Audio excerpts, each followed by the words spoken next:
ആദ്യകാല മുസ്ലിമീങ്ങളിൽ ഒരാളായിരുന്നു മഹാനായ അബ്ദുറഹ്മാൻ ഇബ്നു ഔഫ് റളിയല്ലാഹു അൻഹു. അബ്ദു അംർ എന്നായിരുന്നു അദ്ദേഹത്തിൻ്റെ പേര്. ഇസ്ലാം സ്വീകരിച്ചതിന് ശേഷം നബി സല്ലല്ലാഹു അലൈഹി വസല്ലമയാണ് അബ്ദുറഹ്മാൻ എന്ന് പേര് മാറ്റിയത്. നബി സല്ലല്ലാഹു അലൈഹി വസല്ലമ തങ്ങൾ സ്വർഗത്തിലാണ് എന്ന് സന്തോഷവാർത്ത ഈ ലോകത്ത് വെച്ച് തന്നെ അറിയിച്ചിട്ടുള്ള 10 സഹാബാക്കളിൽ ഒരാളാണ് അബ്ദുറഹ്മാൻ റളിയല്ലാഹു അൻഹു. ഉമർ റളിയല്ലാഹു അൻഹു ശേഷം ഖലീഫ ആരാകണം എന്ന കാര്യത്തിൽ പേര് നിർദ്ദേശിച്ച 6 പേരിൽ ഒരാൾ കൂടിയാണ് അദ്ദേഹം. അൽ ഗനിയു ഷാക്കിർ, നന്ദിയുള്ള ധനികൻ എന്ന് ചരിത്രത്തിൽ അറിയപ്പെട്ടു. വലിയ സമ്പന്നനും ബിസിനസ്സുകാരനുമൊക്കെ ആയിരുന്നതുകൊണ്ട് അബൂബക്കർ സിദ്ദീഖ് റളിയല്ലാഹു അൻഹുവുമായിട്ട് വളരെ അടുത്ത ബന്ധമുണ്ടായിരുന്നു. അബൂബക്കർ സിദ്ദീഖ് റളിയല്ലാഹു അൻഹു മക്കയിൽ അറിയപ്പെട്ട ഒരു ബിസിനസ്സുകാരനാണ്. അതുകൊണ്ട് തന്നെ അബ്ദുറഹ്മാൻ ഇബ്നു ഔഫ് റളിയല്ലാഹു അൻഹുവുമായിട്ട് വളരെ അടുത്ത സൗഹൃദത്തിലായിരുന്നു. അബൂബക്കർ റളിയല്ലാഹു അൻഹു ഇസ്ലാം സ്വീകരിച്ച ഉടനെ തന്നെ ചെയ്ത ഒരു പ്രധാന കാര്യം വളരെ അടുത്ത സൗഹൃദത്തിലുണ്ടായിരുന്നവരുമായി രഹസ്യമായി ഈ വിഷയം സംസാരിക്കുകയും അവരെയെല്ലാം ദീനിലേക്ക് ക്ഷണിക്കുകയും ചെയ്തിട്ടുണ്ട്. അങ്ങനെ ഇസ്ലാം സ്വീകരിച്ച ധാരാളം സഹാബാക്കളുണ്ട്. ഉസ്മാൻ റളിയല്ലാഹു അൻഹുവിനെ പോലെ, സുബൈർ റളിയല്ലാഹു അൻഹുവിനെ പോലെ, തൽഹ റളിയല്ലാഹു അൻഹു പോലെ. അക്കൂട്ടത്തിൽ ഒരാളാണ് മഹാനായ അബ്ദുറഹ്മാൻ ഇബ്നു ഔഫ് റളിയല്ലാഹു അൻഹു.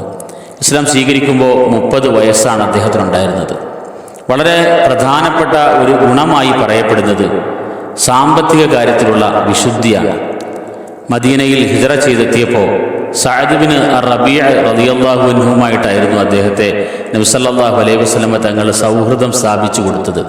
മക്കയിൽ നിന്നും മദീനയിലേക്ക് എത്തിയ ഓരോ മക്കക്കാരായ മുഹാജിറുകളായ സഹാബാക്കൾക്കും മദീനക്കാരായ ഓരോ സഹാബിയുമായിട്ട് പ്രത്യേകമായ മുആഖാത്ത് എന്നാണ് അതിന് പറയുക, സൗഹൃദം സ്ഥാപിക്കുക എന്ന് പറയും. അപ്പോൾ ഓരോരുത്തരെയും പുനരധിവസിപ്പിച്ചത് മദീനയിലുള്ള ഓരോ വ്യക്തികളാണ്. ആ നിലയിൽ കൂടി മഹാനായ അബ്ദുറഹ്മാൻ ഇബ്നു ഔഫ് റളിയല്ലാഹു അൻഹുവിനെ അദ്ദേഹത്തിന് വേണ്ട കാര്യങ്ങളെല്ലാം മദീനയിൽ ചെയ്തു കൊടുക്കാൻ നബി സല്ലല്ലാഹു അലൈഹി വസല്ലം തങ്ങൾ ഏർപ്പാട് ചെയ്തത് സഅദ് ബിൻ റബീഅ റളിയല്ലാഹു അൻഹുവിനാണ്. സഅദ് റളിയല്ലാഹു അൻഹു അബ്ദുറഹ്മാൻ ഇബ്നു ഔഫ് റളിയല്ലാഹു അൻഹുവിനോട് പറഞ്ഞു, എൻ്റെ സമ്പത്തിൻ്റെ പകുതി നിങ്ങളുടേതാണ്.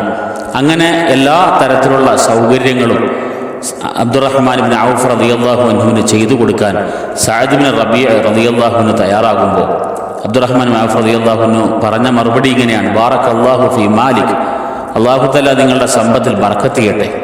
വ തിജാറത്തിക്, താങ്കളുടെ ബിസിനസ്സിലും എല്ലാം ബർക്കത്ത് ചെയ്യട്ടെ.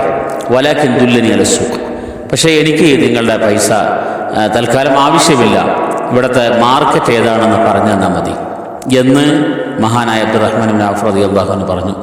സഅദ് റളിയല്ലാഹു അൻഹുവിൽ നിന്നും ഒരു സമ്പത്തും വാങ്ങാൻ തയ്യാറായില്ല എന്ന് മാത്രമല്ല, അന്ന് ആ ഒരു ദിവസത്തെ കച്ചവടം കൊണ്ട് തന്നെ വലിയ ഒരു സാമ്പത്തിക ലാഭം അദ്ദേഹം ഉണ്ടാക്കിയതായിട്ട് കാണാൻ കഴിയുന്നു. അങ്ങനെ കച്ചവടത്തിൽ വലിയ വിദഗ്ധനായിരുന്നു.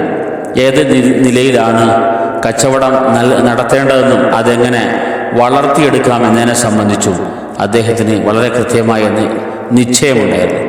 അതുപോലെ തന്നെ വലിയ ധർമ്മിഷ്ഠനുമായിരുന്നു. ധാരാളമായ സമ്പത്തുണ്ടായി. ആ സമ്പത്തൊക്കെ സാധിക്കുന്ന മാർഗങ്ങളിലൂടെ എല്ലാം ചെലവഴിച്ചു. പിൽക്കാലത്ത് ബദറിൽ പങ്കെടുത്ത സഹാബാക്കൾക്കെല്ലാം അദ്ദേഹം കൃത്യമായ ഓഹരി വെച്ച് തുക കൊടുക്കാറുണ്ടായിരുന്നു. അതുപോലെ തന്നെ ഉമ്മഹാത്തുൽ മുഅ്മിനീൻ നബി സല്ലല്ലാഹു അലൈഹി വസല്ലം തങ്ങളുടെ വിശുദ്ധരായ പത്നിമാർക്ക് അദ്ദേഹം തുകകൾ എത്തിച്ചു കൊടുക്കാറുണ്ടായിരുന്നു. ഇങ്ങനെയെല്ലാം കാണാൻ കഴിയുന്നുണ്ട്. ഏതായാലും സമ്പത്ത് ധാരാളമായി ഉണ്ടാക്കിയ, ആ സമ്പത്ത് ഉണ്ടാക്കാൻ വലിയ വൈദഗ്ധ്യമുണ്ടായിരുന്ന, അത് മനുഷ്യരുടെ ആവശ്യത്തിന് വേണ്ടി, ഗുണകരമായ കാര്യങ്ങൾക്ക് വേണ്ടി ചെലവഴിക്കാൻ വലിയ താല്പര്യം കാണിച്ചിരുന്ന ഒരു വ്യക്തിയാണ് മഹാനായ അബ്ദുറഹ്മാൻ ഇബ്നു ഔഫ് റളിയല്ലാഹു തആല അൻഹു. അദ്ദേഹത്തെ സംബന്ധിച്ച് തന്നെ പറയുന്നുണ്ട്, എനിക്ക് എൻ്റെ ജോലി കാര്യത്തിൽ, ബിസിനസ് കാര്യത്തിൽ എനിക്ക് നല്ല ആത്മവിശ്വാസമാണ്. എൻ്റെ ഒരു പ്രതീക്ഷ തന്നെ ഇങ്ങനെയാണ്: ലൗ റഫഅതു ഹജറൻ ലറജൗതു അൻ ഉസീബ ദഹബൻ ഔ ഫിദ്ദത. ഞാൻ ഏതെങ്കിലും ഒരു കല്ല് ഉയർത്തി നോക്കിയാൽ അതിൻ്റെ അടിയിൽ എന്തെങ്കിലും ഒരു സ്വർണമോ വെള്ളിയോ എനിക്ക് കിട്ടും എന്ന് എനിക്ക് പ്രതീക്ഷയുണ്ടായിരുന്നു. എന്ന് വെച്ചാൽ ഞാൻ തൊടുന്നിടമെല്ലാം, ഞാൻ ചെല്ലുന്നിടമെല്ലാം എനിക്ക് അനുകൂലമായി മാറിയിരുന്നു. അങ്ങനെ സാമ്പത്തിക കാര്യം എനിക്ക് വളരെയേറെ ഗുണകരമായി ഭവിച്ചിട്ടുണ്ട് എന്ന് അബ്ദുറഹ്മാൻ ഇബ്നു ഔഫ് റളിയല്ലാഹു അൻഹു പറയാം. ഇങ്ങനെ വലിയ സമ്പത്തുണ്ടാവുകയും അതെല്ലാം നല്ല മാർഗത്തിൽ ചെലവഴിക്കുകയൊക്കെ ചെയ്തു. പക്ഷേ അദ്ദേഹം അധികാരത്തിൻ്റെ ഭാഗത്തേക്ക് അടുത്തിട്ടില്ല എന്നുള്ളതാണ് ഒരു വലിയ സവിശേഷത. ഖുലഫാ റാഷിദീങ്ങൾ അബൂബക്കർ റളിയല്ലാഹു അൻഹു, ഉമർ റളിയല്ലാഹു അൻഹു, ഉസ്മാൻ റളിയല്ലാഹു അൻഹു, ഈ 3 പേരുടെയും ഖിലാഫത്ത് കാലഘട്ടത്തിൽ ജീവിച്ചിരുന്നിട്ടുള്ള വ്യക്തിയാണ്. അവരുടെയൊക്കെ ഖിലാഫത്ത് കാലഘട്ടത്തിൽ അവർക്കെല്ലാം വേണ്ടുന്ന പിന്തുണ നൽകുകയും അബ്ദുറഹ്മാൻ ബിൻ ഔഫിനെ കൊണ്ട് ആവശ്യമായ സഹകരണങ്ങളെല്ലാം കൃത്യമായി നൽകുകയൊക്കെ ചെയ്തെങ്കിലും ഒരു ഭരണാധികാരിയാകാനുള്ള അവസരങ്ങൾ കൈവന്നപ്പോഴെല്ലാം വളരെ ശ്രദ്ധാപൂർവം അതിൽ നിന്നും ഒഴിഞ്ഞു മാറുകയായിരുന്നു. ഉമർ ഇബ്നുൽ ഖത്താബ് റളിയല്ലാഹു അൻഹു ശേഷം ഖലീഫയാകേണ്ടത് ആര് എന്ന കാര്യത്തിൽ 6 പേരുടെ പേരുകളാണ് നിർദ്ദേശിച്ചത്. അബ്ദുറഹ്മാൻ ബിൻ ഔഫ് റളിയല്ലാഹു അൻഹു ഉണ്ടായിരുന്നു, സഅദ് ബിൻ അബി വഖാസ് റളിയല്ലാഹു അൻഹു, ഉസ്മാൻ ബിൻ അഫ്ഫാൻ റളിയല്ലാഹു അൻഹു, അതുപോലെ തന്നെ അലി ബിൻ അബി ത്വാലിബ് റളിയല്ലാഹു അൻഹു. ഇങ്ങനെ തുടങ്ങുന്ന 6 പേരുടെ പേരുകളാണ് മഹാനായ ഉമർ ഇബ്നുൽ ഖത്താബ് റളിയല്ലാഹു അൻഹു നിർദ്ദേശിച്ചത്.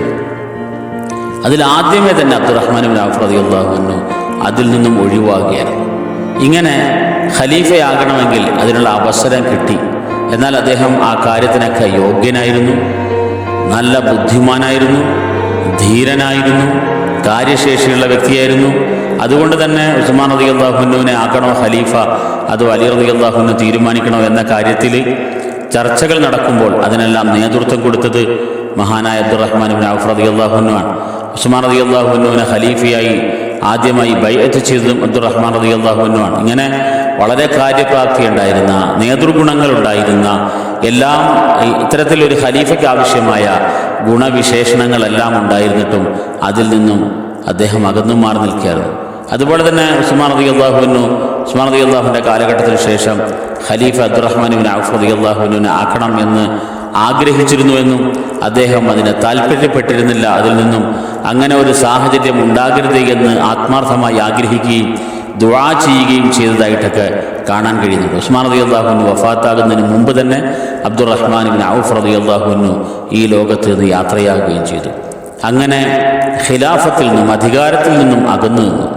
വളരെ വിനയാന്വിതനായിരുന്നു അദ്ദേഹം.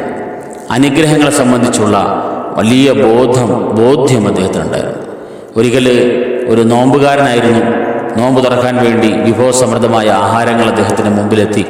ഈ സമയത്ത് അദ്ദേഹത്തിൻ്റെ കണ്ണിൽ നിന്നും കണ്ണുനീരൊഴുകുന്നുണ്ടായിരുന്നു. കൂട്ടുകാർ ചോദിച്ചു, എന്തിനാണ് നിങ്ങളിങ്ങനെ കരയുന്നത്? അപ്പോൾ അദ്ദേഹം പഴയ കാലങ്ങളെക്കുറിച്ച് ഓർത്തു. എൻ്റെ സഹോദരങ്ങൾ മുസ്അബ് ബിൻ ഉമൈർ റളിയല്ലാഹു അൻഹു, അവരൊക്കെ ദീനിൻ്റെ മാർഗത്തിൽ വലിയ ത്യാഗങ്ങൾ അനുഭവിച്ചവരാണ്, കഷ്ടപ്പാടുകൾ സഹിച്ചവരാണ്, ധർമ്മയുദ്ധങ്ങളിൽ പങ്കെടുത്തവരാണ്. ആ ധർമ്മയുദ്ധങ്ങളിൽ പങ്കെടുത്ത് ഷഹീദായി വീണു.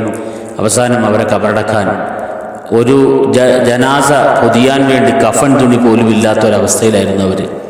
തല മറച്ചാൽ കാൽഭാഗം പുറത്തു വരുന്ന അവസ്ഥയിൽ ഒരു കഫൻ തുണിക്ക് പോലും വകയില്ലാതെ എൻ്റെ സുഹൃത്തുക്കൾ ദീനിൻ്റെ മാർഗത്തിൽ ഒരുപാട് ത്യാഗം ചെയ്തവർ കടന്നു പോയിട്ടുണ്ട്. പക്ഷേ ഇന്ന് ഞാൻ ഇതിൻ്റെയൊക്കെ സൗഭാഗ്യങ്ങൾ അനുഭവിക്കുകയാണ്. ഞാൻ ദീനിൻ്റെ ഇസ്ലാമിൻ്റെ ആദ്യകാലത്ത് ചെയ്ത ത്യാഗങ്ങളുടെയൊക്കെ ഫലം ഈ ലോകത്ത് വെച്ച് തന്നെ അനുഭവിച്ച് തീർക്കുകയാണോ എന്നുള്ളൊരു ആശങ്ക എന്നിൽ ഉണ്ടാകുന്നു എന്ന് പറഞ്ഞ് അദ്ദേഹം വളരെയേറെ വികാരാധീനനായി എന്ന് കാണാൻ കഴിയും.